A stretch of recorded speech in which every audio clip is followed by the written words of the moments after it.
In communist China, we have the social credit system. This is not the social credit political party that used to govern Alberta and British Columbia. But if you are a well-behaved citizen, according to the government, you have easier access to a favorable lending rate for a mortgage. Your kids can get to a better university. But if you criticize the government on social media, you will instantly be prevented from getting onto a bus or a train or a subway or an airplane. And they have centralized digital ID. And this legislation, Bill C-34, and the other half dozen bills are taking us to becoming like communist China with a social credit system.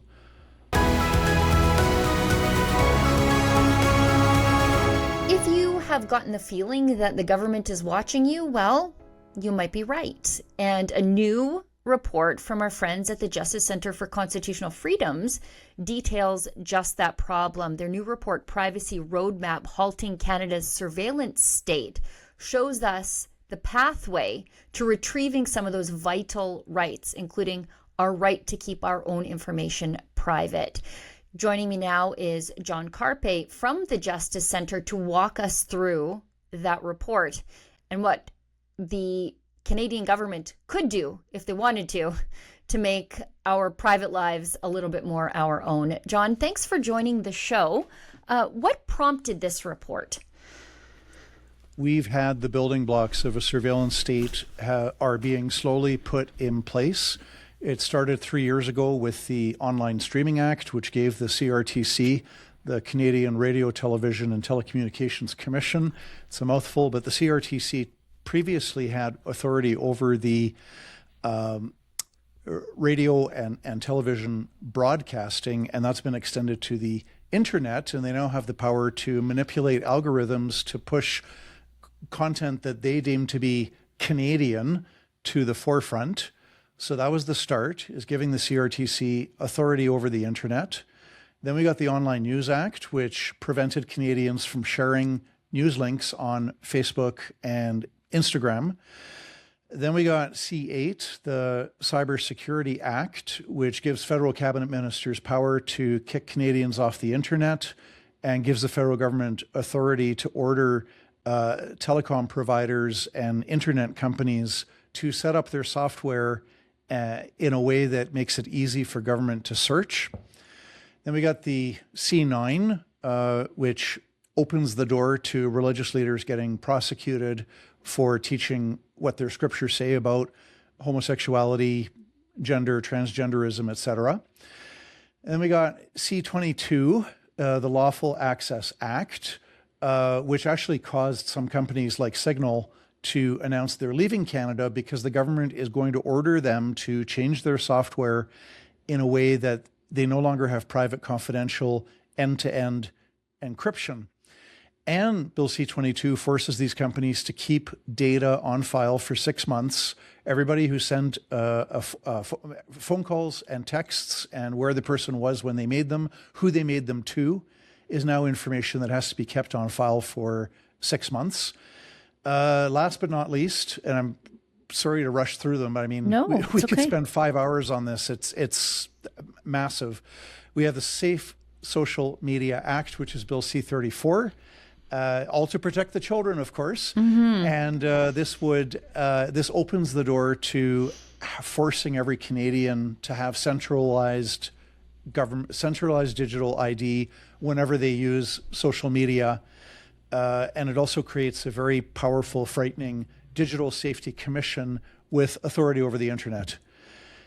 It's just, it's mind-blowing when you look at these 6 bills together.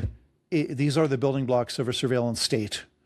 And, you know, the way you laid it out there, it appears to me that everywhere Canadians retreat from the government intruding into what they can see, say, and think, the government finds a way to invade or then legislate the transparency, for lack of a better word, of those platforms. So, you know, for example, Rebel News, we started on the internet to avoid control of the CRTC. Now Who's there to monitor us? The CRTC. People abandon existing social media platforms and go to more secure ones like Signal. And guess what?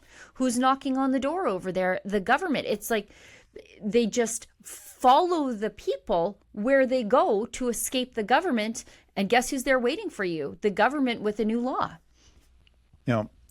I've been extremely critical of the Supreme Court of Canada as well as Canadian courts generally.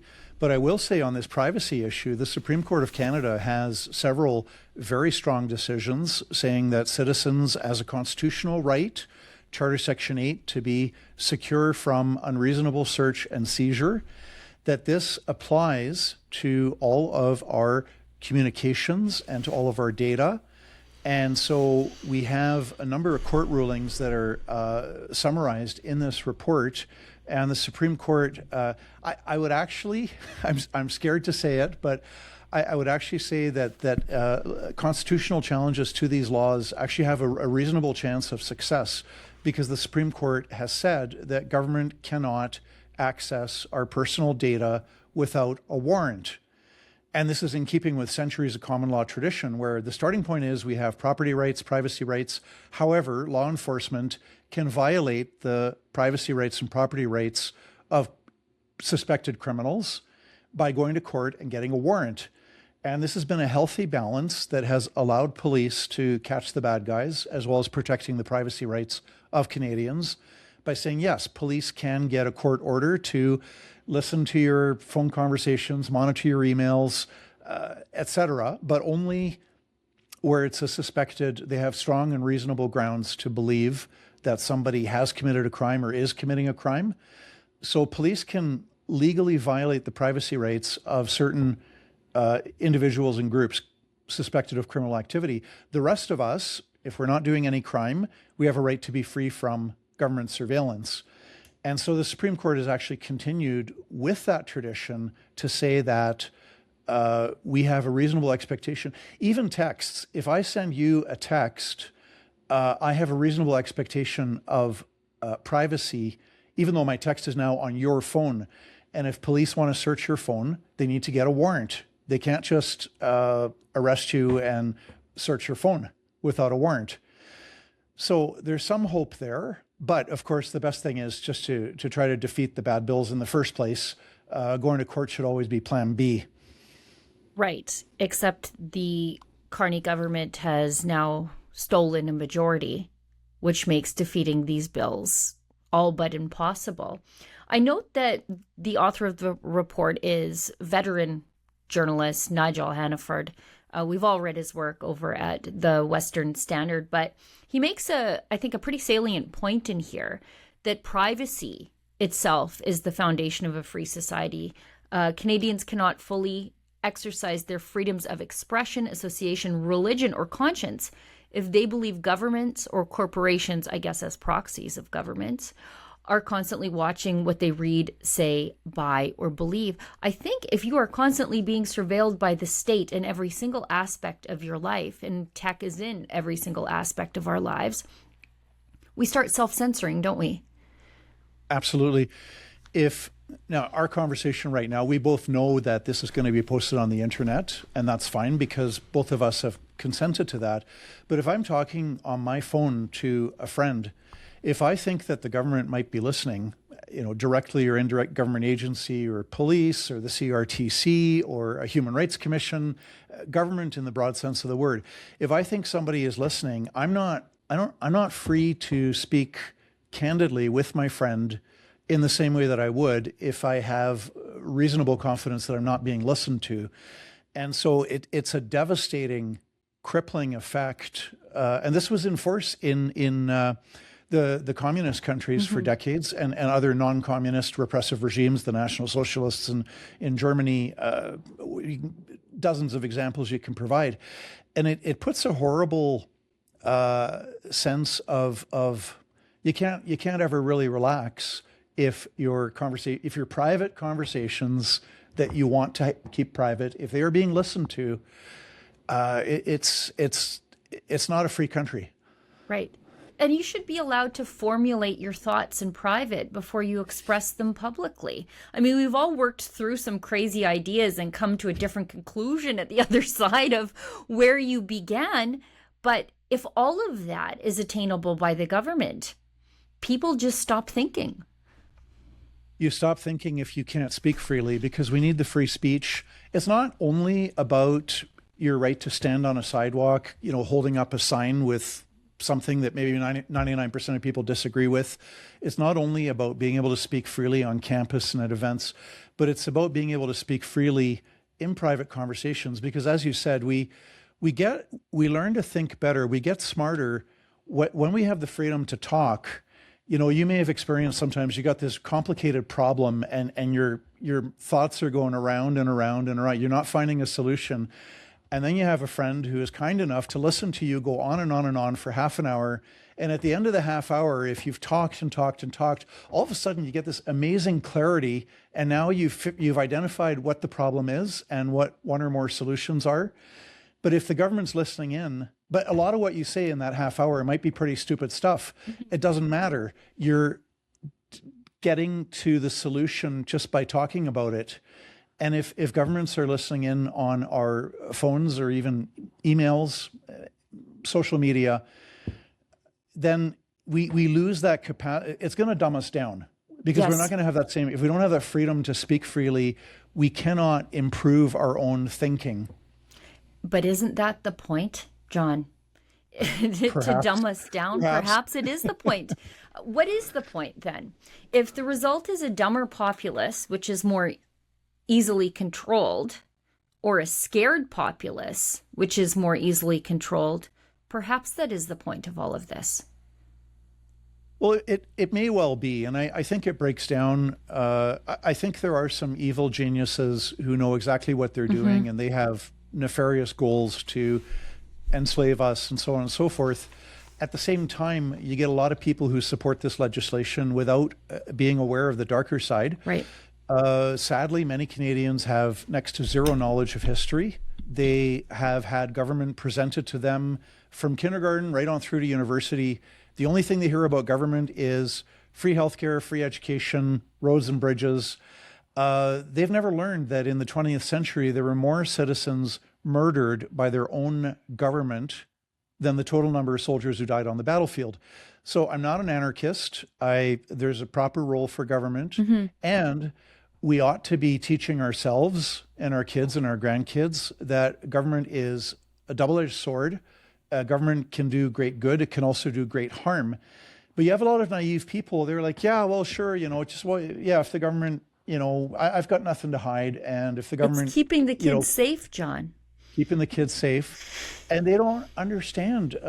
Even a living example today, in communist China, we have the social credit system. This is not the social credit political party that used to govern Alberta and British Columbia.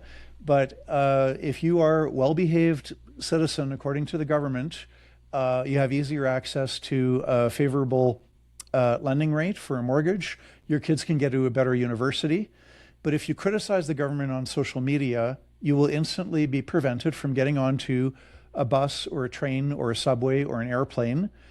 And they have centralized digital ID. And this legislation, Bill C-34, and the other half dozen bills are taking us to becoming like communist China with a social credit system.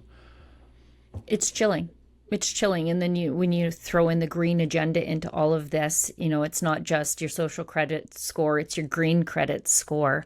And if the government has all your information, your private thoughts, your private texts, your private conspiracy theories about Bigfoot like me, you are easily manipulated when the government has all your compromise. Well, and controlled. It becomes, if you have central digital ID, and God forbid, if we have a digital currency where cash is illegal or cash is no longer recognized, cannot be used, you now have access to all of our transactions. And then the government can say, well, you've been a bad girl because you have spent over $200 on fuel for your car. And they can actually track this because they know gas stations that you've been to. And of course, you could bypass it a little bit if your next door neighbor hardly ever drives her car, and you could, swing a deal and use her credit card or something. But that's missing the whole point.